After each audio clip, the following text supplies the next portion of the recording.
Talkin' Country. You're listening to Talkin' Country with Paul Taylor.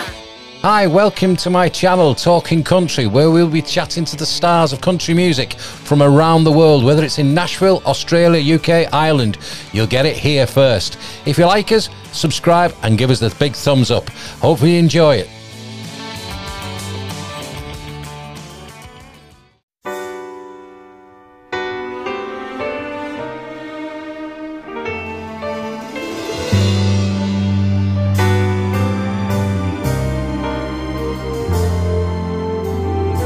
Christmas lights up the city, rooftops covered in snow,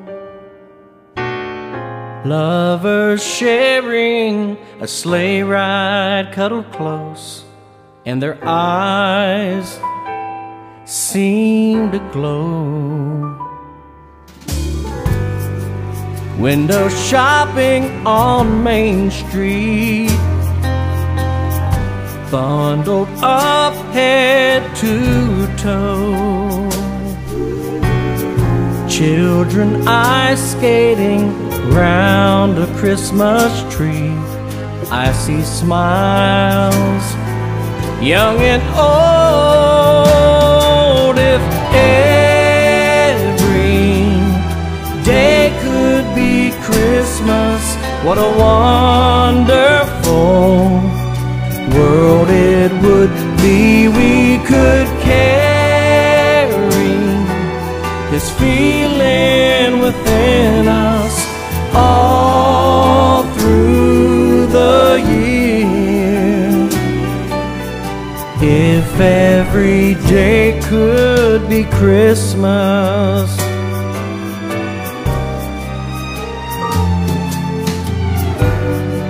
Church bells ring in the distance, peace on earth fills the air. Sidewalk Santas handing out candy canes. I feel love everywhere. If every day could be Christmas, what a wonderful world it would be. We could carry this feeling within us all through the year. If every day could be Christmas. It's that time we open up and give from our hearts and let love shine brighter than any star. If every day could be Christmas, what a wonderful world it would be. We could this feeling within us all through the year. If every day could be Christmas, if every day could be Christmas, if every day could be Christmas.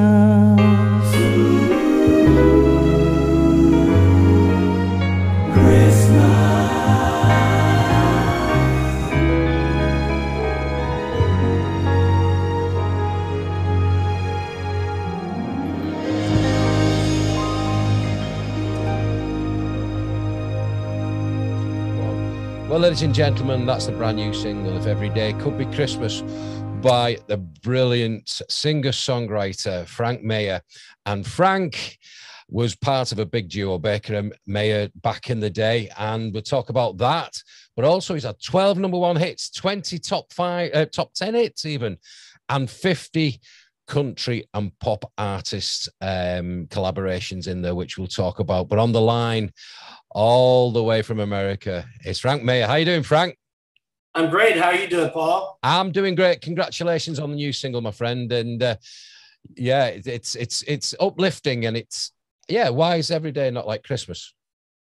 Thank you, brother. I appreciate that. And by the way, it's Myers. Is it Myers? Myers, yes.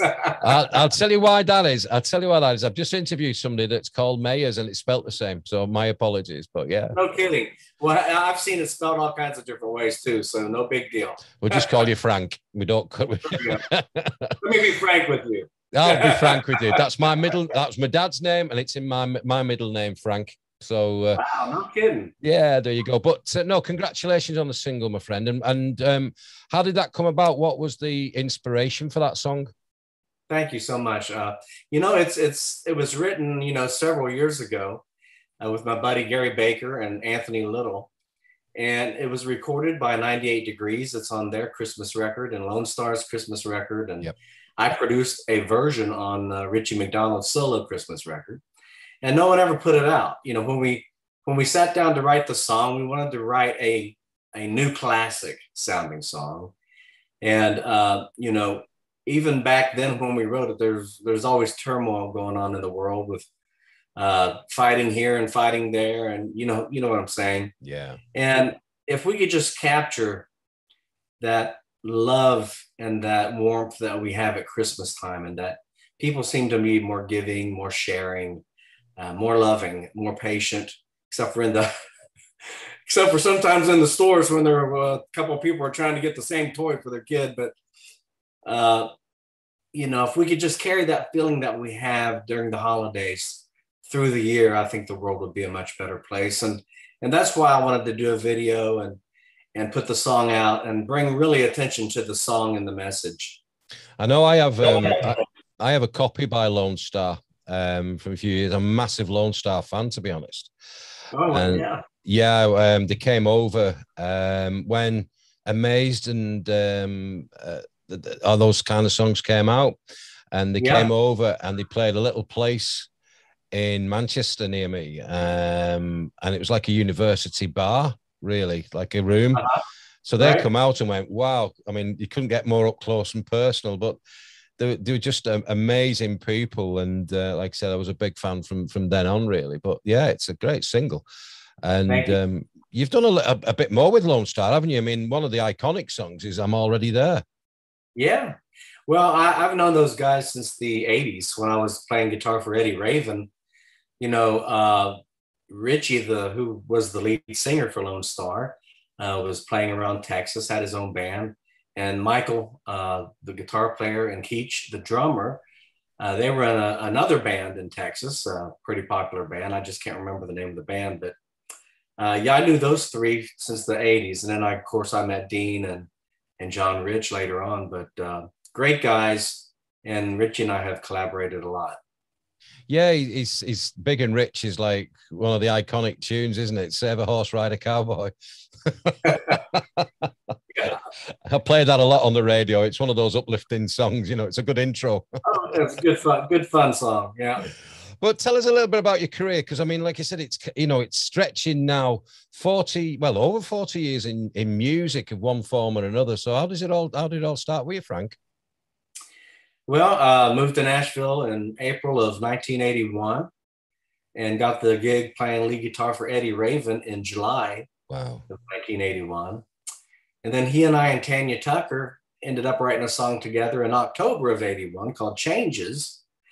And she ended up recording it. And this guy named David Malloy, who produced Eddie Rabbit and co-wrote a bunch of his hits, produced her record.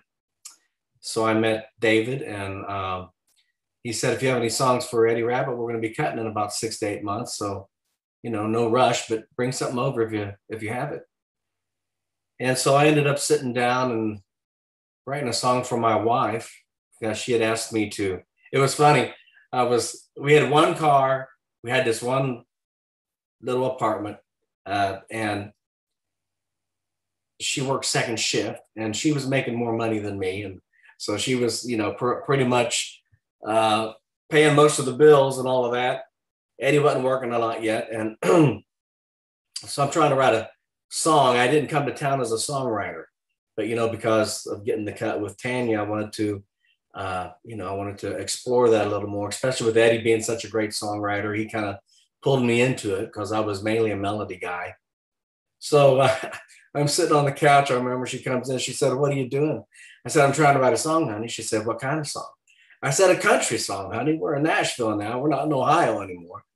And she said, "That hasn't been working out too good for you."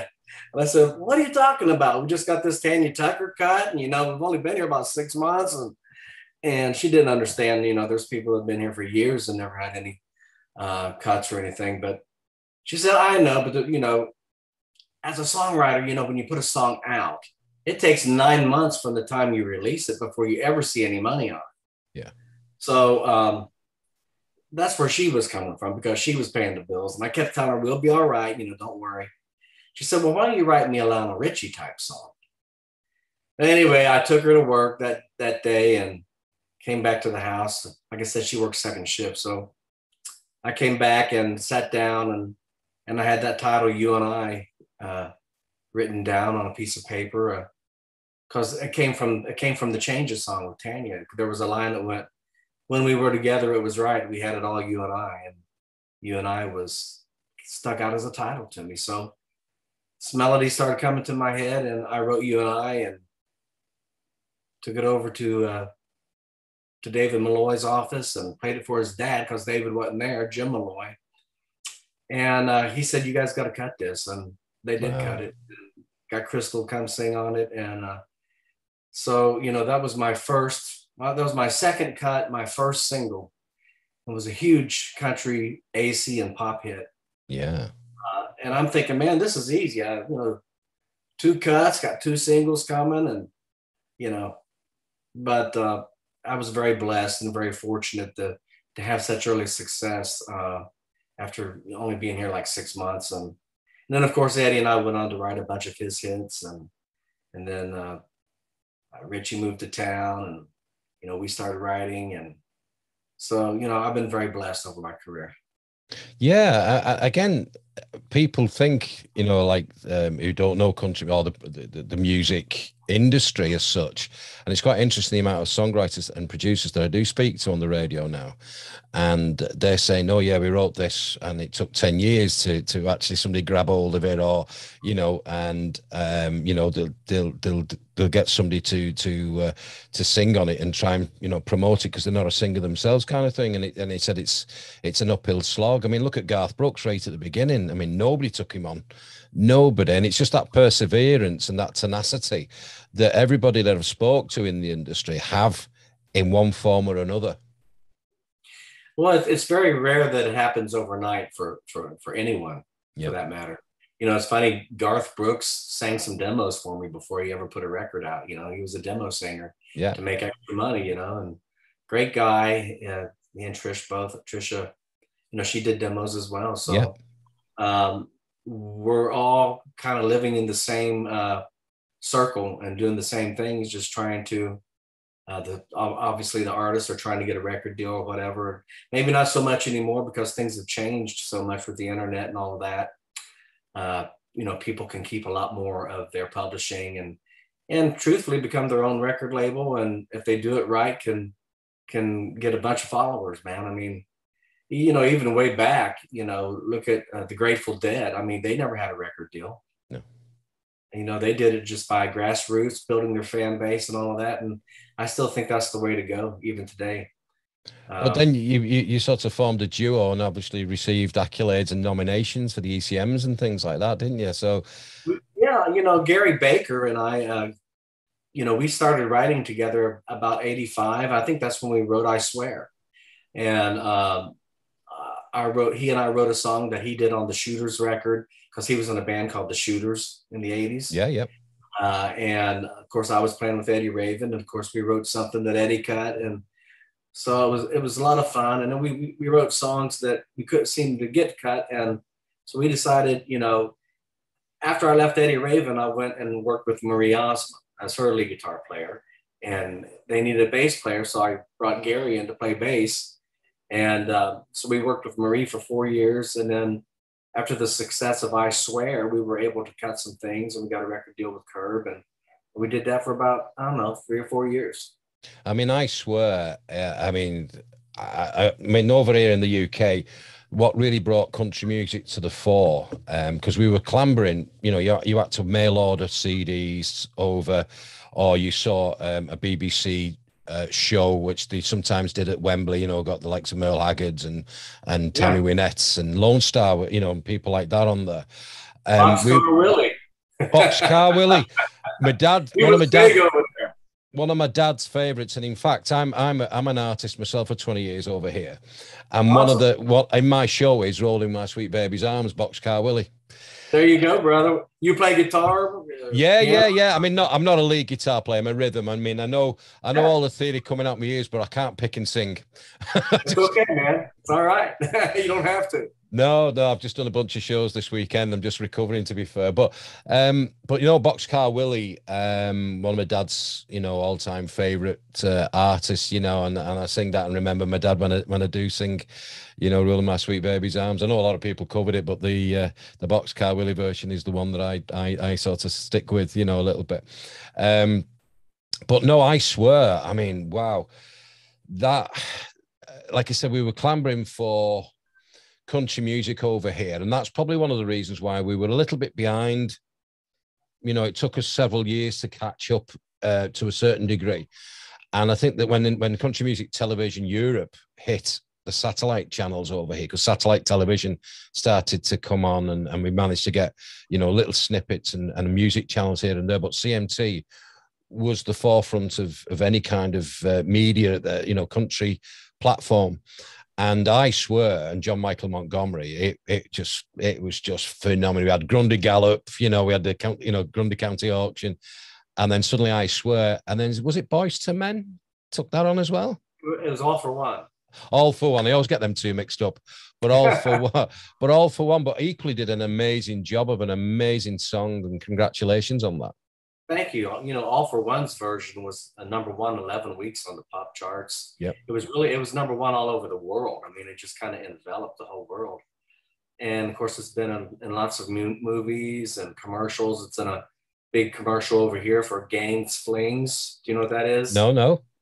The Gaines Flings is the pods that you put in the washing machine, like the Tide pods. Yeah.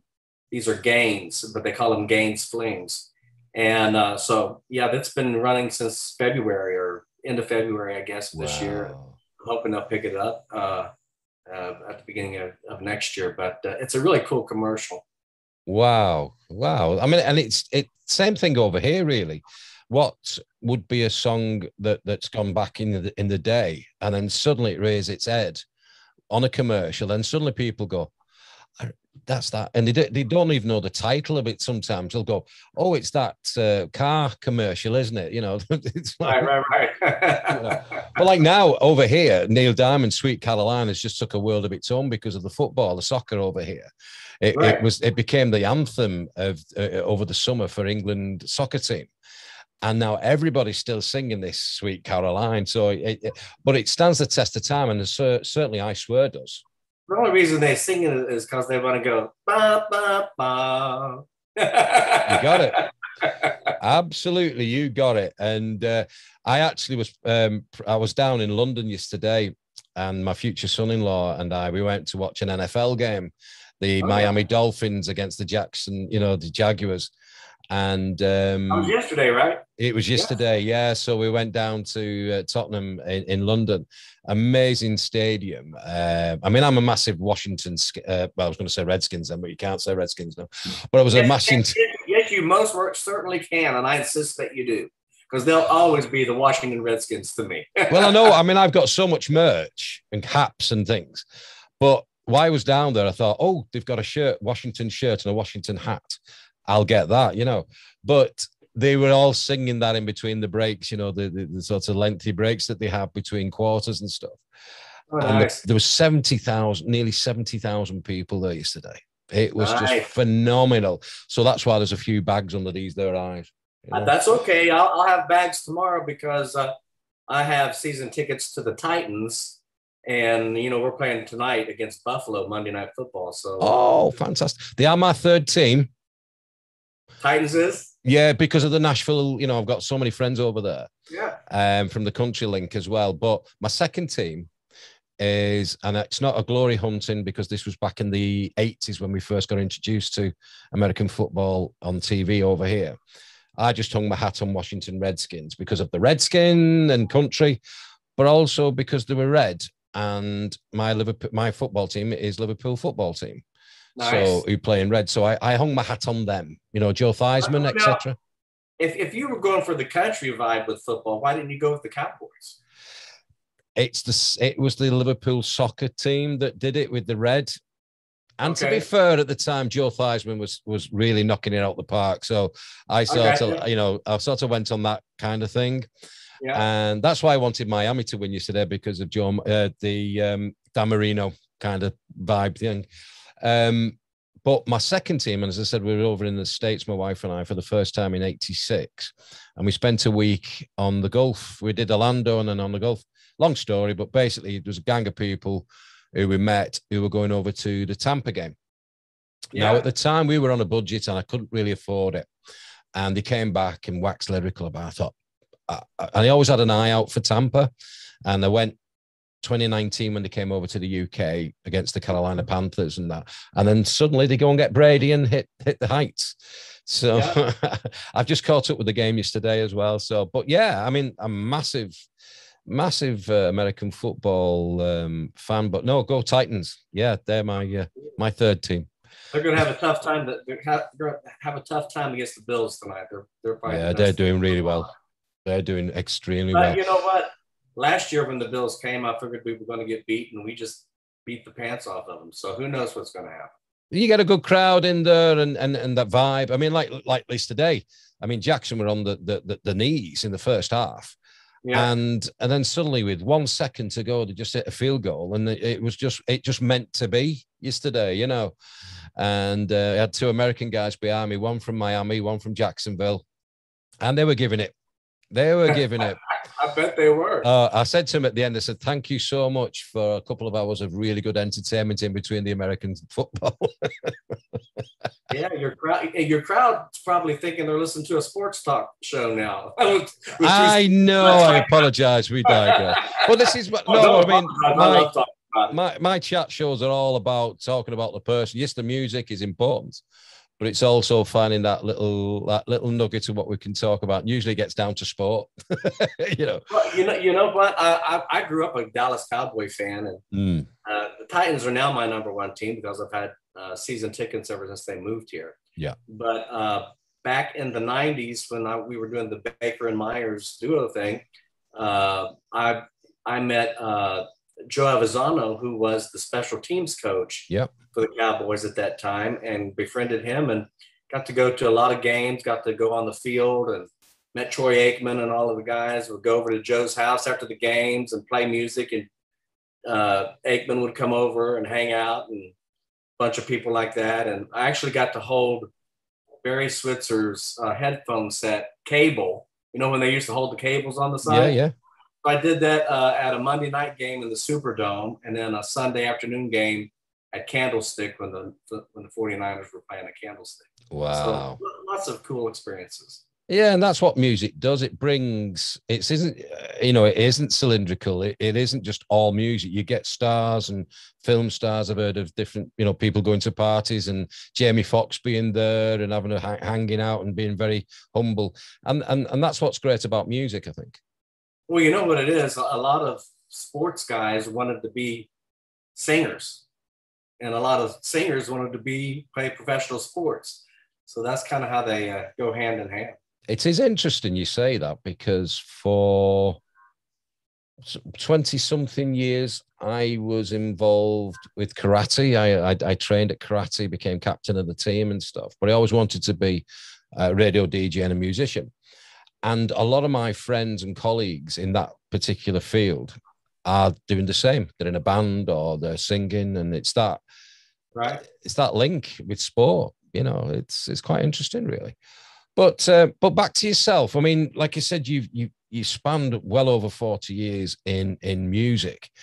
And like you said, you work with, like I said, Lone Star, Kenny Loggins, Vince Gill. I mean, how was that? I mean, I'm a huge Vince Gill fan. Huge. Great guy. Great guy. Everybody says exactly the same thing, but, you know. I never wrote with Vince. Never got to write with Vince. That don't mean that we won't at some point, but, you know, we played shows together, and I just produced, well, a couple of years ago, I co-produced a project for TAPS, and TAPS stands for Tragedy Assistance Program for Survivors. And we produced a project called Love Lives On. And Richie McDonald and I and the co-producer, Jimmy Nichols, we co-wrote that song. And we brought in 10 families to write with hit songwriters and artists, and we wrote their stories, and we recorded the record. And there's a lot of stars on it. Lone Star Richie sang lead on the majority of Love Lives On, the single. Yeah. And then I got Vince Gill to come sing the second verse as a guest on it, and some other artists sang the chorus. And then we had Larry Gatlin and the Gatlin brothers with Paul Overstreet together. And I brought in All for One, flew into town for 12 hours just to sing one of the songs for me. Wow. Billy Ray Cyrus sang with Eddie Raven and a Purple Heart recipient. Pam Tillis, you know, co-wrote and sang one of the songs. And it was just a great, John Rich came and sang one of the songs. It's a great project. You should check it out. You can check out the music on, you know, everywhere digital music is sold. There's a bunch of Love Lives On titles out there.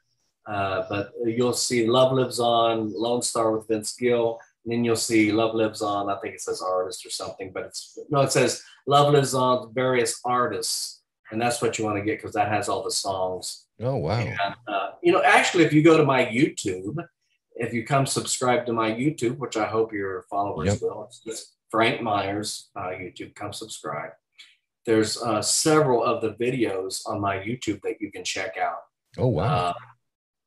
Interviews with the surviving families, interviews with the songwriters, interviews with musicians, an 11-minute video of the making of the record, which is an awesome video.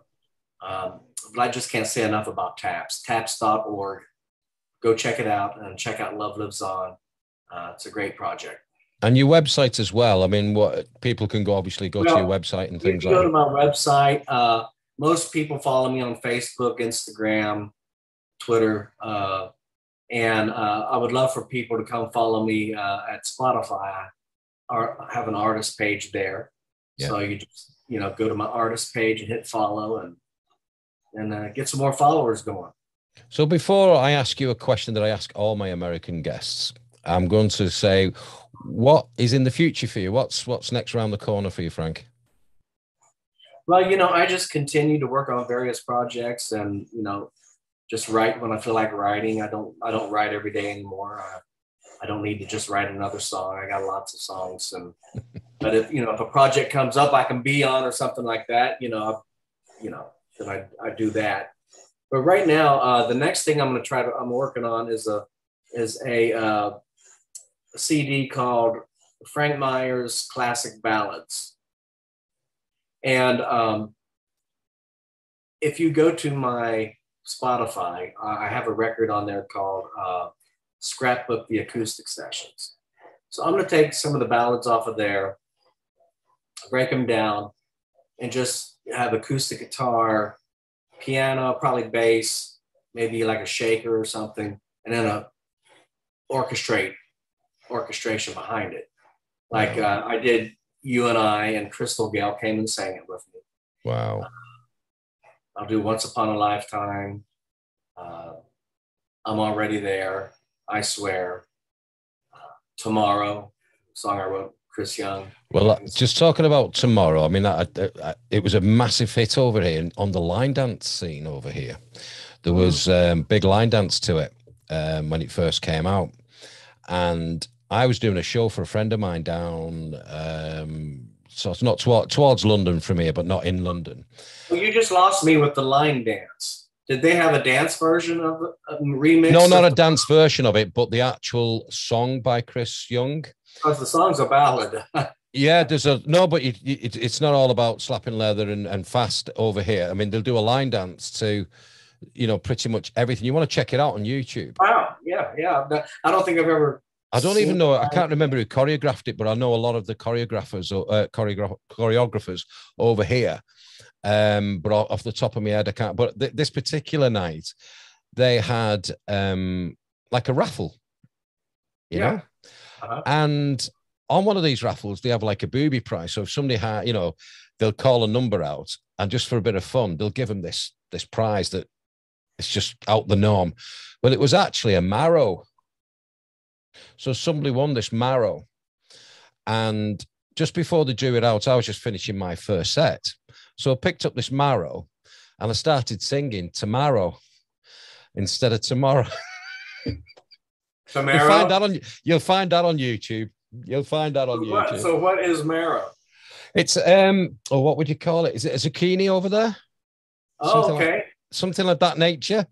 Okay, it's a vegetable. It's a vegetable, yeah. And I just picked it. They would say up north a vegetable. Yeah, that's it. Vegetable. Well, it was a marrow, and it's like a massive zucchini kind of thing. Okay. So I've got this on stage, and I'm holding it, and I'm singing tomorrow. I'm gonna be, and that is on YouTube somewhere, I believe. Oh my gosh! So yeah. Check that out. And when I told my friend who run the night, I said, "You never guess who I've got as a guest next week." She said, "I said Frank," and I said, "He wrote tomorrow." She got to tell him. You've got to tell him. So there you go. Now you can tell her that you did. And I'm gonna have to check it out. Well, they're listening tomorrow. But no, I mean, you've got some great music behind you, and it's... No, wait a minute. Before you move on, so is that under Paul Taylor? Oh yes. Okay, all right. Oh yes, and my website is https://ptaylorcountrymusic.co.uk. I've got a couple of my own songs on there as well. I actually have. I think I have all your social links. Yeah, I think I have them. So yeah, we'll look up on Facebook as well and then keep in touch. But like I said, I've got one more question for you, and it is. Sure. It is the Mount Rushmore question. Oh, so good. You have 4 heads carved in stone of the American history, but you have now got carte blanche. You've got it's your mountain. So you want to replace those heads with people that's inspired you over your years. Who would that be? Wow. I mean, Jesus would have to be at the top of the list. He would have to be the first head. Okay. Because, everything, all the gifts and all the blessings that I've received in my life is totally from him. Yep. I would have to put my father, who is a championship fiddle player. Wow. And a great singer. I had a voice like Jim Reeves, and played guitar. Of course, he taught me how to play and everything. Then I would probably have to put,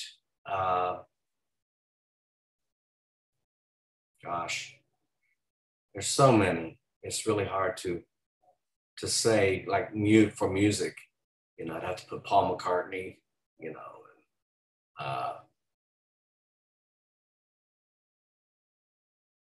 Merle Haggard. I mean, well, there you go.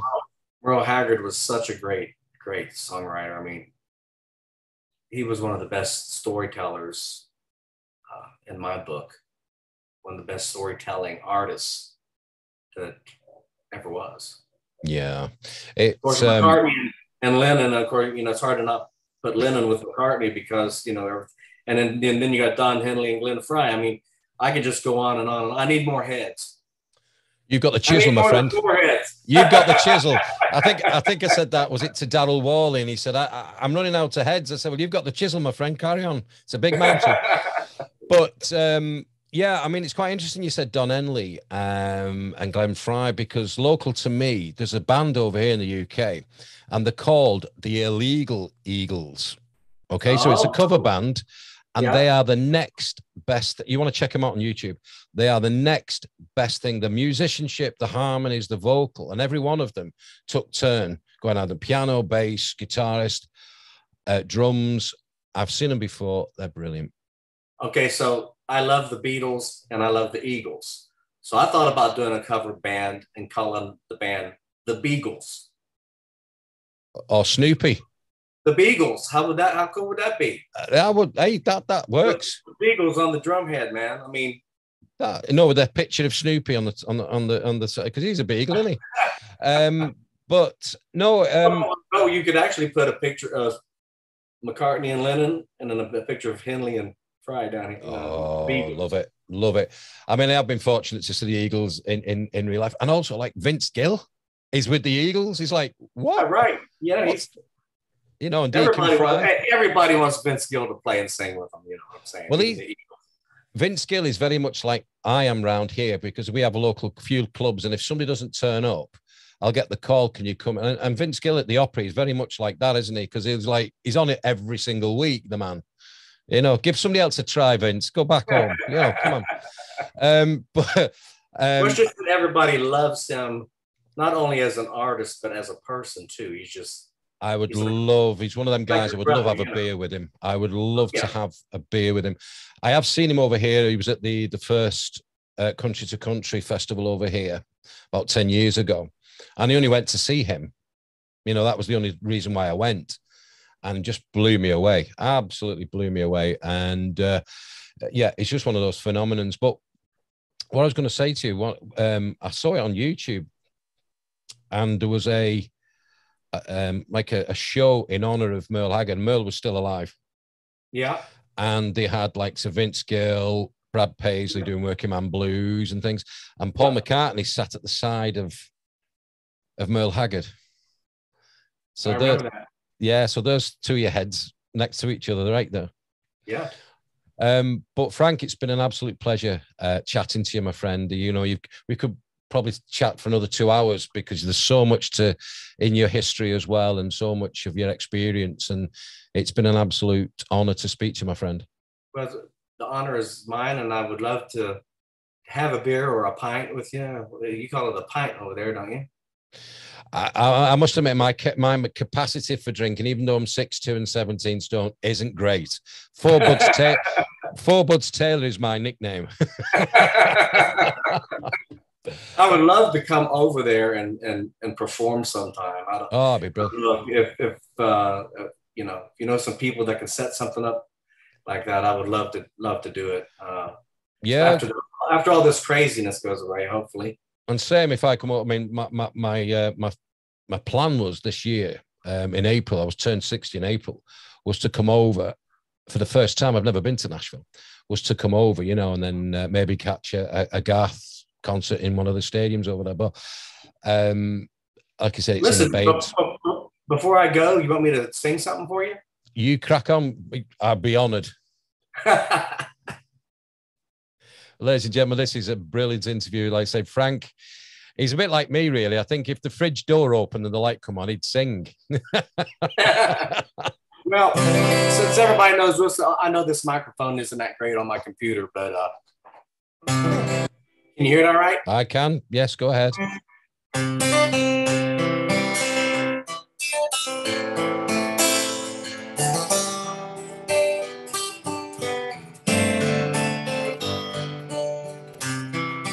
I see the questions in your eyes. I know what's weighing on your mind. You can be sure I know my part, 'cause I'll stand beside you through the years. You'll only cry those happy tears. And though I'll make mistakes, I'll never break your heart. I swear, by the moon and the stars in the sky, I'll be there. I swear, like a shadow that's I'll be there for better or worse till death do us part. I'll love you every beat of my heart. I swear, I swear.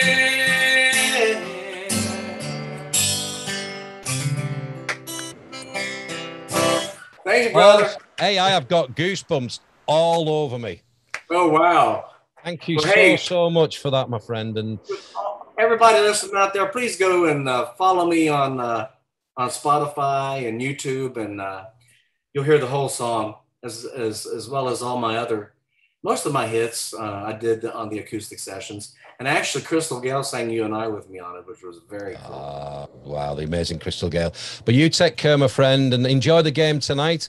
Don't shoot off. We'll have a chat just after we close down. But like I said, go Titans. But all the best for your forthcoming career, next couple of years coming on and these projects. But stay safe and stay well, because it's still not 100% out there, is it? And not at all. Thank you, my brother, for having me on. And are you planning on coming this way anytime soon? It'll probably be next year now. Yeah, that's that. It's a belated 60th birthday, so awesome. I am planning on doing something. Yeah. Well, I have a cell phone for a backup number here. I'm assuming it's your cell phone, so I'll have to shoot you a text. Yeah, no problem. Like I said, we'll finish the recording now, and then we'll exchange the numbers, and so you don't get strange calls from my listeners. Not that they're strange. Well, they are strange actually. But anyway, enjoy the rest of your day, my friend, and all the very best to you. Take care. God bless. Bye-bye.